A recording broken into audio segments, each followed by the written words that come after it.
delta breaker is a term used in the context of options trading to describe a strategy that exploits the difference in implied volatility between two similar options with different expiration dates. To implement this strategy, firstly, identify two options.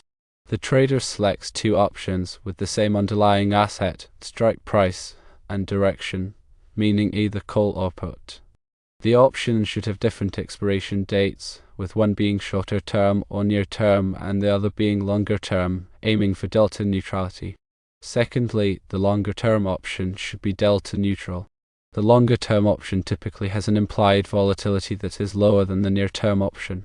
This is because the longer the expiration date, the greater the amount of time for the underlying asset to move in a favorable direction. Thirdly, exploit an arbitrage opportunity.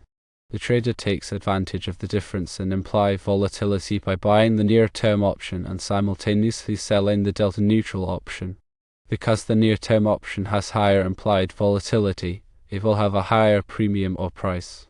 The delta-neutral option will have a low premium due to its lower implied volatility. As time passes, the implied volatility of the near-term option will typically decrease, while the implied volatility of the delta-neutral option will remain relatively stable or increase slightly. This narrowing of the gap between the two implied volatilities leads to a profit for the trader. The delta breaker strategy has several advantages. Firstly, it offers low risk compared to other options strategies. Secondly, it can generate consistent returns in a neutral or mildly trending market. Thirdly, it is relatively easy to implement and manage. However, the delta breaker strategy also has limitations. Firstly, it is time sensitive, as the implied volatility of the near-term option will eventually converge with the implied volatility of the delta-neutral option.